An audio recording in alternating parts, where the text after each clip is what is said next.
हम वो टॉपिक्स करेंगे इस चैप्टर के जिसमें से 90% आपका पेपर आएगा। ये हार्ड दिख रहा है? ठीक है, बहुत ही आसान है, ये बिल्कुल मुश्किल नहीं है, ऐसे देखने में बड़ा कॉम्प्लेक्स लगता है बट इट इज नॉट। एक बार आपने पूरा डबल सर्कुलेशन समझ लिया ना तो हार्ट का डायग्राम लेबल करना सबसे आसान है। Happy new year my dear students, कैसे हैं आप सब? तो न्यू ईयर तो आ गया है लेकिन हमारे लिए सिचुएशन अभी भी कुछ वैसी ही है, क्योंकि एक महीने बाद क्या है, हमारा बोर्ड एग्जाम। उसके लिए हम प्रिपरेशन कर रहे थे पिछले साल भी और अभी भी एक महीना और करनी है। सो आज मैं आपके लिए लेकर आई हूँ क्लास 10th सीबीएसई का सबसे lengthiest chapter, that is life recesses, जिसे शुरू तो हम कर देते हैं लेकिन कभी खत्म नहीं होता, right? So 90% of the questions are going to come from these topics of this chapter, life processes. चलिए then start करते हैं without wasting any time, right? तो सबसे पहले तो हमें ये पता होना चाहिए, देखो लाइफ प्रोसेस के 4 बहुत इंपॉर्टेंट जो मेन पिलर्स हैं वो क्या है। First is your nutrition, then respiration, then transportation and excretion. अब चारों इक्वली इंपॉर्टेंट है, ऐसा तो नहीं है कि एक को छोड़ जाए, नहीं ना।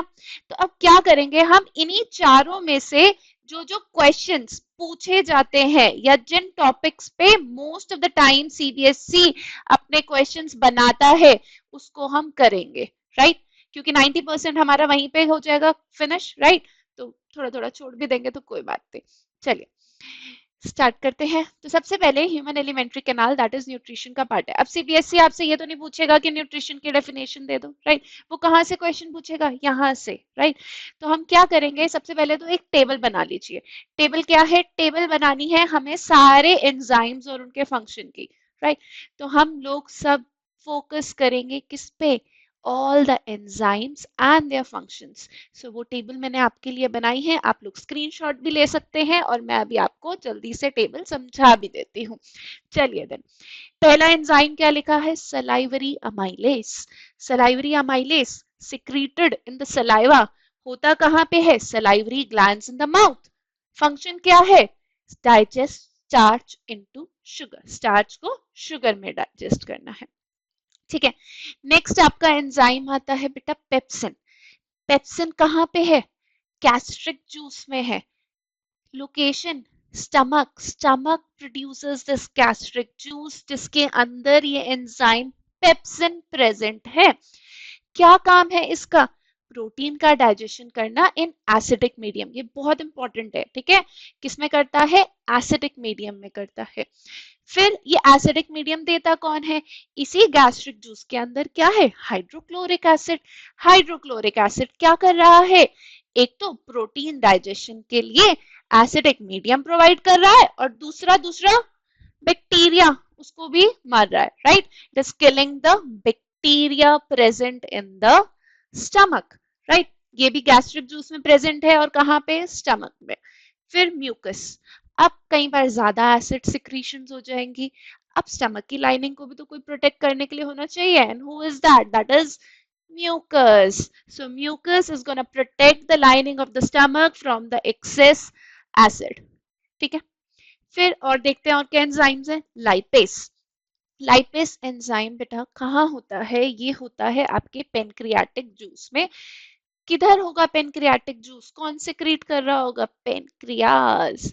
पेनक्रियाज आपका एक ग्लैंड है जो पेनक्रियाटिक जूस सिक्रीट करता है जिसके अंदर ये एंजाइम होता है लाइपेस।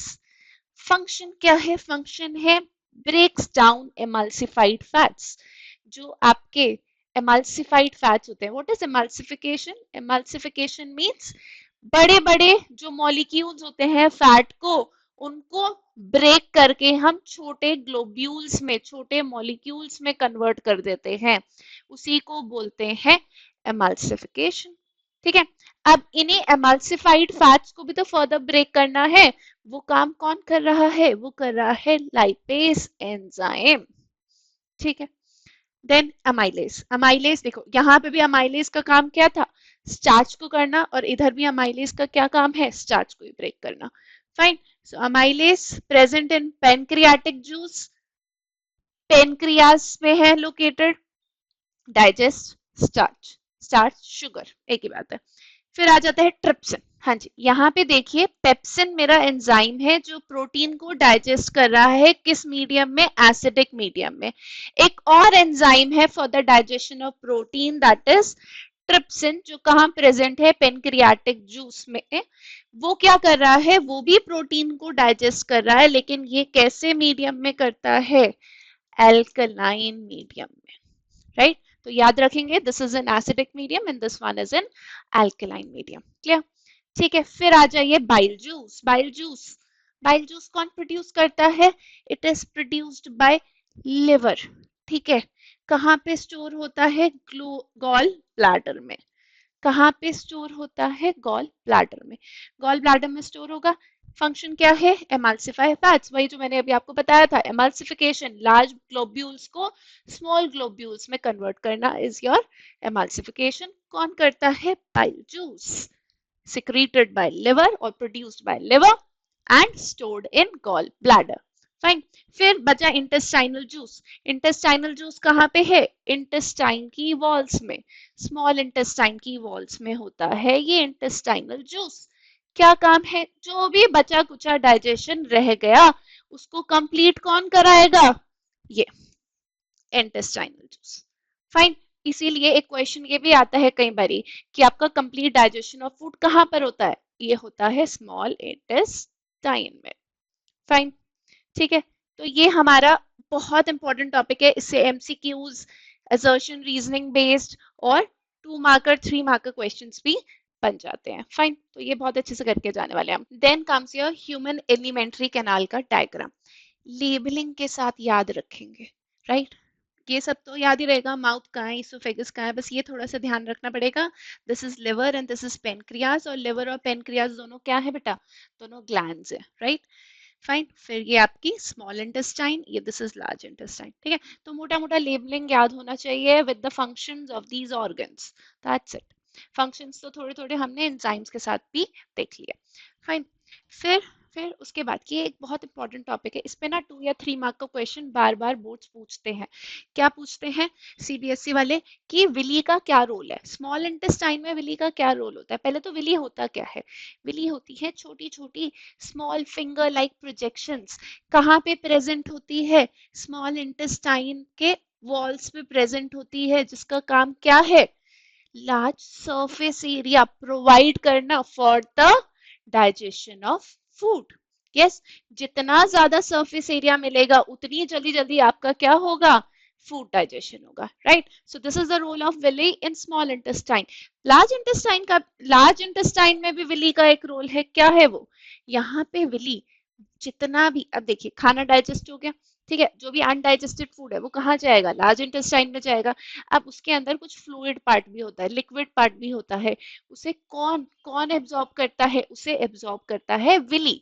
वहां पे विली क्या करता है, जो भी वाटर होता है अनडाइजेस्टेड फूड में उसको एब्जॉर्ब कर लेता है, और अनडाइजेस्टेड फूड को एज अ सॉलिड कहाँ भेज देगा, कहाँ भेजेगा, through the rectum, rectum as faeces it can pass, ठीक है, तो उस तरफ उसे भेज देगा। फाइन।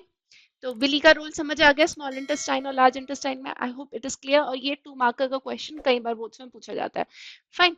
तो ये भी एक आपका बहुत इंपॉर्टेंट क्वेश्चन बनता है, that is role of guard cells in stomata. Stomata क्या होता है बेटा, स्टोमेटा बहुत टाइनी पोर्स होते हैं, बहुत छोटे छोटे पोर्स होते हैं, जिसके थ्रू क्या होता है, एक्सचेंज ऑफ गैसेस होता है, मींस गैसेस का in and out, right. Gas अंदर जा रही है बाहर जा रही है, उसके लिए क्या होना पड़ेगा, स्टोमेटा के पोर को खुलना पड़ेगा, कभी बंद होना पड़ेगा, राइट। अब ये कौन कंट्रोल कर रहा है, ये कंट्रोल करते हैं guard cells. Guard cells are the one which are controlling your opening and closing of stomata, right.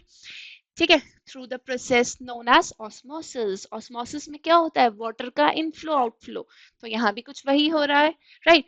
जब आपका वाटर गार्ड सेल्स के अंदर चला जाता है, when your water flows into the guard cells will swell, guard cells swell करेंगे, जिसकी वजह से क्या होगा, स्टोमेटा ऐसे ओपन हो जाएगा, you can see here, guard cells swell कर गए और स्टोमेटा का पोर कैसा हो गया, खुल गया, राइट। अब जब पानी यहाँ से बाहर निकलेगा, when water goes out of the cell, जब पानी बाहर निकल रहा है, तो गार्ड सेल्स क्या करेंगे, श्रिंक करेंगे, श्रिंक करने की वजह से दे विल लाइक इस तरीके से बंद हो जाएंगे, right. so they will close, which results in closing of stomatal pore, right? इस तरीके से आपके गार्ड सेल्स कंट्रोल करते हैं opening and closing of stomata. This is also very favourite question of CBSE. Fine.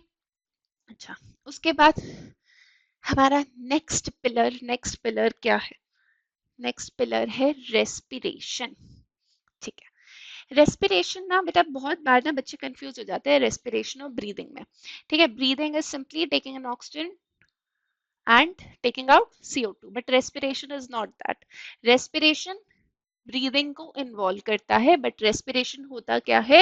It is a process by which your oxygen will break down the glucose into carbon dioxide, water and energy, and this energy is nothing but your ATP जो mitochondria में होती है. Remember ATP, जिसको हम energy currency of the cell भी कहते हैं, right? सो ये है आपकी रेस्पिरेशन की रिएक्शन. तो रेस्पिरेशन आए तो प्लीज ये रिएक्शन लिख के आना, सिर्फ ब्रीदिंग मत लिखाना, राइट? सिर्फ breathe in oxygen, breathe out CO2 हो गया respiration. No, it's not that. It is the breakdown of glucose with the help of oxygen into CO2, water and energy. But इसमें ना बेटा एक बहुत ही इंपॉर्टेंट चीज है, वो है ये फ्लो चार्ट. ये फ्लो चार्ट तो हमें 100% आना ही चाहिए, क्योंकि इससे क्वेश्चन आने के चांसेस लाइक मान लीजिए 100% है, आएगा ही आएगा. तो इसको कंपलसरी, इसको ऐसे कंपलसरी लिख लीजिए और इसको अच्छे से फ्लो चार्ट को बनाइए अपनी नोटबुक्स में. क्या है ये फ्लो चार्ट? देखिए, ग्लूकोज का मॉलिक्यूल क्या होता है? 6 कार्बन मॉलिक्यूल होता है, दैट इज C6H12O6, राइट? अब सबसे पहले क्या होता है? सबसे पहले इसका होता है ग्लाइकोलिसिस. ग्लाइकोलिसिस मतलब ये कन्वर्ट होगा किसमें? 3 कार्बन मॉलिक्यूल में, राइट? तो पहले क्या होगा? ग्लूकोज से पाइरुवेट फॉर्म होगा. ग्लूकोज से पाइरुवेट फॉर्म होगा, 3 कार्बन मॉलिक्यूल. उसके बाद बेटा, उसके बाद 3 तरह से रिएक्शन हो सकती है. पहला तो है जब मेरे पास ऑक्सीजन बहुत सफिशिएंट अमाउंट में है, भरमा, ऐसे मान लीजिए जब मेरे पास ऑक्सीजन बहुत ज्यादा प्रेजेंट है, right? That means in mitochondria.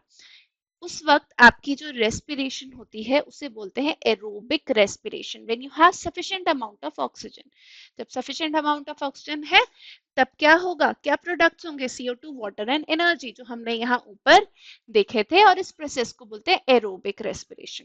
But कभी कभी ऐसा भी हो सकता है कि ऑक्सीजन का सप्लाई कम हो, राइट? हो सकता है. तो जब ऑक्सीजन का सप्लाई कम हो तो क्या होगा? कम हो या ना हो? ना हो मतलब ये हम देखते हैं ईस्ट सेल में, जब नहीं होता तब आपका पाइरुवेट कन्वर्ट होता है इथेनॉल. C2H5OH क्या है बेटा? इथेनॉल. ये बहुत इंपॉर्टेंट है, MCQ में आ ही जाता है. Ethanol, CO2 and energy, right? ठीक है. So absence of oxygen in yeast cell, ethanol, CO2 and energy. इसको बोलते हैं एनेरोबिक रेस्पिरेशन. फाइन. देन अगर ऑक्सीजन कम हो, lack of oxygen, that is in muscle cells. ये होता है ड्यूरिंग हेवी एक्सरसाइज. जब हम बहुत हेवी एक्सरसाइज कर लेते हैं तो कई बार होता है ना, बहुत ज्यादा मसल क्रैम्प्स होते हैं, right? This happens because of the accumulation of lactic acid in our muscles. हमारे मसल सेल्स में लैक्टिक एसिड फॉर्म होके एक्यूमुलेट हो जाता है, जिसकी वजह से हमें मसल क्रैम्प्स होते हैं. ये भी क्या है? एनेरोबिक रेस्पिरेशन है, क्योंकि ये भी क्यों हुई? ऑक्सीजन की कमी से हुई, राइट? अब एनेरोबिक रेस्पिरेशन में लेस एनर्जी जनरेट होती है और इस केस में हाई एनर्जी जनरेट होती है. तो ये याद रखेंगे हम. ये बहुत इंपॉर्टेंट टेबल है. टेबल क्या है? टेबल या फ्लो चार्ट क्या है? पहले हमारा क्या है? ग्लूकोज एक 6 कार्बन मॉलिक्यूल है जो कि ग्लाइकोलिसिस कहाँ पे हुआ? साइटोप्लाज्म में हुआ और कन्वर्ट हो गया किसमें? पाइरुवेट में, which is a 3 carbon molecule, right? अब उसमें 3 केसेस है. एक तो क्या है? जब बहुत ज्यादा ऑक्सीजन है. बहुत ज्यादा ऑक्सीजन है तो क्या बनेगा? CO2, water and energy, which is aerobic respiration. कहाँ होता है? माइटोकॉन्ड्रिया में. दूसरा, ऑक्सीजन है ही नहीं ईस्ट सेल में, कहाँ हो? क्या बनेगा? Ethanol, CO2 and energy. And last one is your lack of oxygen, that is in muscle cells during a heavy exercise. क्या फॉर्म होगा? Lactic acid. फाइन. इतना सा है, इसको याद रखेंगे. ये टेबल बहुत इंपॉर्टेंट है. दूसरा favourite question from the respiration क्या है? कि जो आपकी जो फिशेस हैं, ये why do they breathe faster, है ना, why do they breathe faster than humans, या हम ऐसे बोल सकते हैं टेरेस्ट्रियल ऑर्गेनिजम्स और इक्वेटिक ऑर्गेनिजम्स में कंपेयर करो रेट ऑफ ब्रीदिंग। टेरेस्ट्रियल कौन हो गए, जो लैंड में रहते हैं, इक्वेटिक जो पानी में रहते हैं। अब क्यों होता होगा, देखिए जो ऑर्गेनिजम्स पानी के अंदर रहते हैं उन्हें ऑक्सीजन कैसे मिलेगी, डिजोल्व फॉर्म में, वाटर में डिजोल्व है, और जो टेरेस्ट्रियल दैट मींस जो लैंड में रहते हैं उन्हें तो एयर में फ्रीली अवेलेबल है। यस, अब देखिए एयर में मैं कह सकती हूँ ऑक्सीजन का अमाउंट ज्यादा होगा as compared to the dissolved oxygen. अब जो एक्वेटिक ऑर्गेनिजम्स है उन्हें ऑक्सीजन लेनी है डिजोल्व्ड वाले से, तो कम है, तो what do they have to do, they have to breathe faster. तो वो जल्दी जल्दी जल्दी ब्रीथ करते हैं जिससे वो अपनी बॉडी की ऑक्सीजन रिक्वायरमेंट को पूरा कर लें, राइट क्योंकि बॉडी के जो सेल्स है उनको तो ऑक्सीजन चाहिए ना for the proper functioning, so that's why they breathe faster. Fine. So your rate of breathing in aquatic organisms is much faster than in terrestrial organism because of the amount of oxygen is low in water than in air. Right? Right? ठीक है. So since this is low, so that's why to fulfill their need of oxygen to the body cells for proper function, they have to breathe faster. You can see here, the quantity of oxygen present in air is more, whereas in water it is less. So they have to breathe faster, obviously. ठीक है, तो इस तरीके से हम answer explain कराएंगे, पक्का 2 से 3 नंबर जितने का भी होगा आपको फुल मार्क्स मिलेंगे, राइट। ठीक है, तो रेस्पिरेशन में ये बहुत इंपॉर्टेंट चीजें थी। उसके बाद नेक्स्ट आ जाता है हमारा ट्रांसपोर्टेशन में। ये हार्ट दिख रहा है, ठीक है, बहुत ही आसान है, ये बिल्कुल भी मुश्किल नहीं है, ऐसे देखने में बड़ा कॉम्प्लेक्स लगता है बट इट इज नॉट। एक बार आपने पूरा डबल सर्कुलेशन समझ लिया ना तो हार्ट का डायग्राम लेबल करना सबसे आसान है। हाँ जी, तो देखते हैं ह्यूमन हार्ट में हमारे कैसे क्वेश्चंस आते हैं एग्जाम में, right. So first is why does human heart have 4 chambers. 4 chambers क्यों है, 4 चेंबर्स हैं जिससे आपका ऑक्सीजनेटेड और डीऑक्सीजनेटेड ब्लड आपस में मिक्स ना हो, पहला रीजन तो ये। दूसरा, ह्यूमंस क्या होते हैं, वार्म ब्लडेड एनिमल्स होते हैं, so they have high requirement to maintain their body temperature. Yes, मतलब उनको ज्यादा एनर्जी की जरूरत है उनका बॉडी टेम्परेचर मेंटेन करने के लिए, तो उसके लिए क्या चाहिए उन्हें, highly efficient supply of oxygen चाहिए, right. That is why they have 4 chambered heart, right. तो पहला तो ये हो गया, फिर ये भी सेम तरह का क्वेश्चन है, कई बार पूछ रहे थे, why do warm blooded animals like humans they have 4 chambered heart whereas your cold blooded animals like amphibians they have 3 chambered heart. क्यों, बिकॉज वार्म ब्लडेड एनिमल्स की क्या है, हाई एनर्जी रिक्वायरमेंट है to maintain their body temperature, so they need 4 chambered heart, जिससे कभी भी आपका oxygenated और डीऑक्सीजनेटेड ब्लड आपस में मिक्स भी ना हो और आपको highly efficient supply of oxygen मिले, राइट। वेराज 3 चेंबर वालों की उतनी रिक्वायरमेंट नहीं है, these are cold blooded animals, so उनका 3 चेंबर में काम चल जाएगा, फाइन। ठीक है, तो ये हमें डायग्राम बहुत अच्छे से आना चाहिए बनाना, और इसको अगर नहीं भी आता बनाना तो डबल सर्कुलेशन को हम फ्लो चार्ट के थ्रू भी एक्सप्लेन करके आ सकते हैं। कैसे, बहुत आसान है, देखिए आपका जो ब्लड है वो कहाँ से, देखिए ब्लड को ऑक्सीजनेशन कहाँ से मिलेगी, ऑक्सीजन हमें लंग्स में होती है, ठीक है, तो ब्लड को ऑक्सीजनेशन मिलेगी लंग्स से, ठीक है। लंग्स से मेरा ऑक्सीजनेटेड ब्लड, लंग्स से मेरा ऑक्सीजनेटेड ब्लड को कौन लेकर आया, पल्मनरी वेन लेकर आई, ठीक है। पल्मनरी वेन वो वेन है जो लंग्स से जुड़ी हुई है, राइट। सो लंग्स से पल्मनरी वेन मेरा ऑक्सीजनेटेड ब्लड लेकर आई कहाँ पे, हार्ट के अंदर। हार्ट में उसे किसने रिसीव किया, लेफ्ट एट्रियम ने। जब वो ब्लड रिसीव कर रहा होगा वो खुद को क्या करेगा, एक्सपैंड करेगा, अपना बाउल बड़ा कर देगा कि मैक्सिमम अमाउंट ऑफ ब्लड उसके अंदर आ जाए, राइट। उसके बाद थ्रू द वॉल V1 उसको वो कहाँ ट्रांसफर करेगा, टू द लेफ्ट वेंट्रिकल। अब जब वो ट्रांसफर कर रहा होगा तो वो खुद को क्या करेगा, कंप्रेस करेगा, जिससे क्या हो, ब्लड सारा कहाँ चला जाए, लेफ्ट वेंट्रिकल में चला जाए। अब यहाँ से main artery that is aorta कौन से ब्लड को, ऑक्सीजनेटेड ब्लड को सारे बॉडी ऑर्गन्स तक लेकर जाती है। वहां से कहाँ पहुंचेगा, बॉडी ऑर्गन से टिश्यू, टिश्यू से सेल, सेल के अंदर जब ऑक्सीजन पहुंचेगा तो क्या होगा, रेस्पिरेशन होगा और CO2 फॉर्म होगा। अब वो जो CO2 फॉर्म हुआ वो किसमें डिसॉल्व हुआ, वो ब्लड में ही तो डिसॉल्व हुआ और उसने ब्लड को क्या कर दिया, डीऑक्सीजनेट कर दिया, राइट। अब आपका deoxygenated blood main vein that is Veena कावा लेकर चलेगी और लेकर आएगी राइट एट्रियम में। राइट एट्रियम में क्या होगा, अगेन राइट एट्रियम फटाफट एक्सपैंड करेगा, receives the blood and through the wall V2 right ventricle में भेज देगा। अब राइट वेंट्रिकल से पल्मनरी आर्टरी क्या करेगी, लंग्स तक ब्लड को लेकर जाएगी। क्यों लेकर जाएगी लंग्स तक, फॉर ऑक्सीजनेशन। यस, क्योंकि यहाँ पे देखिए लंग्स के थ्रू ही तो फिर आपका क्या होगा, ब्रीद आउट करोगे CO2 निकलेगा और यहाँ से ऑक्सीजनेटेड ब्लड आएगा फिर अगेन। यस, तो ये पूरी साइकिल चलती रहती है। Yes, so all these processes are linked, right. तो ये फ्लो चार्ट हमें याद रखना है, यही एक्सप्लेन करके आना है in double circulation, that's it. ठीक है, बस यही, इसको हम डबल इसलिए कहते हैं क्योंकि क्या हुआ, हमने क्या देखा, हार्ट के थ्रू हमारा ब्लड कितनी बार गुजरा, 2 बार। That is why we call it double circulation, because our blood goes through the heart twice, 2 बार गया। फाइन, ठीक है।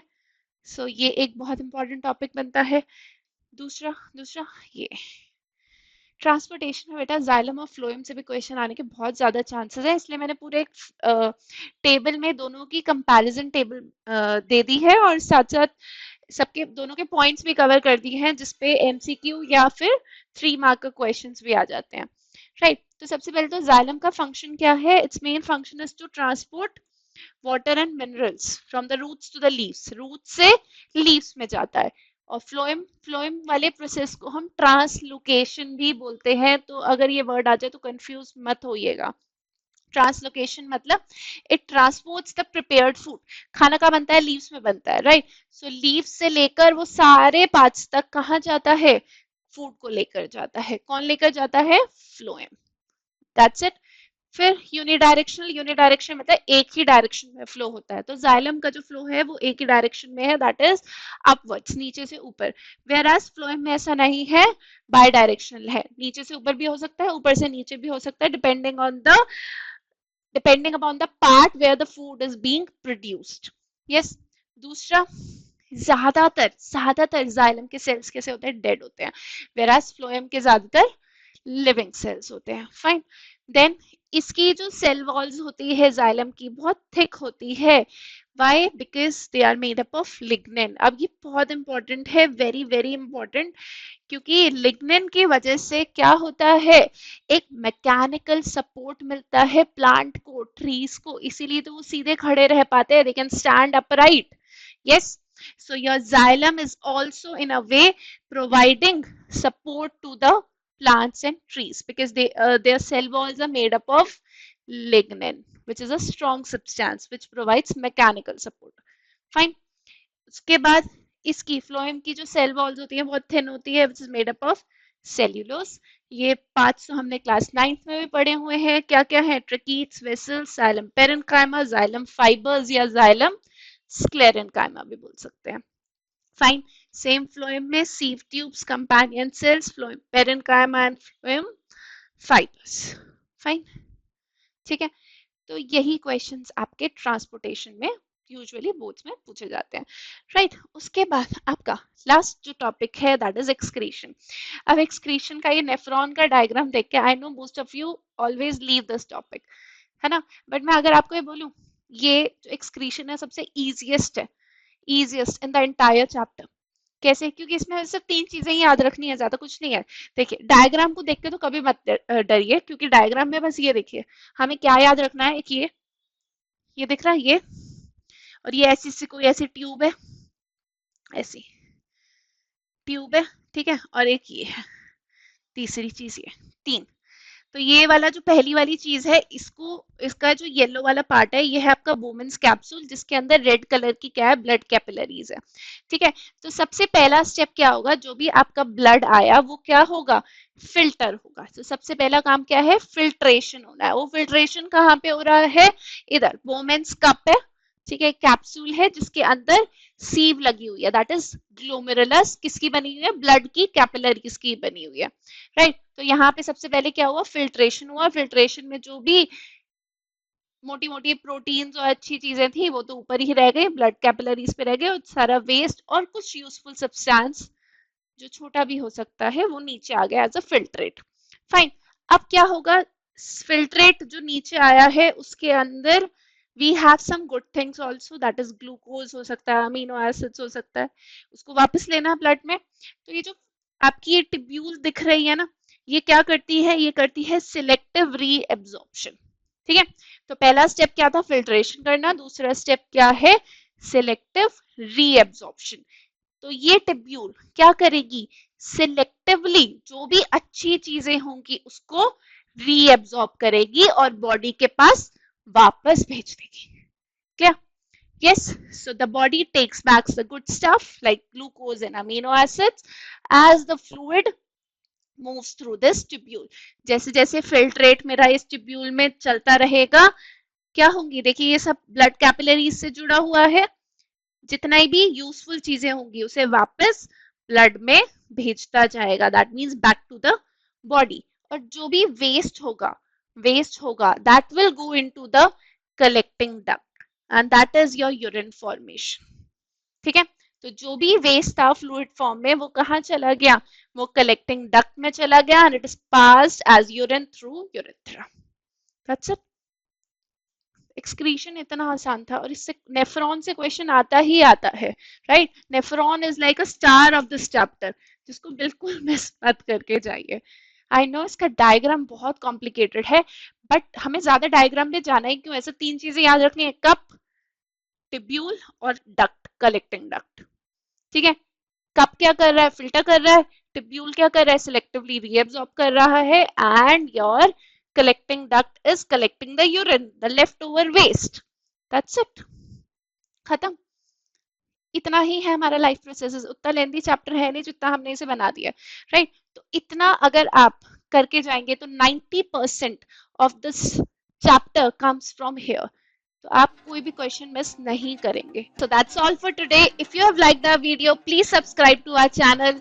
Keep practicing. Bye bye.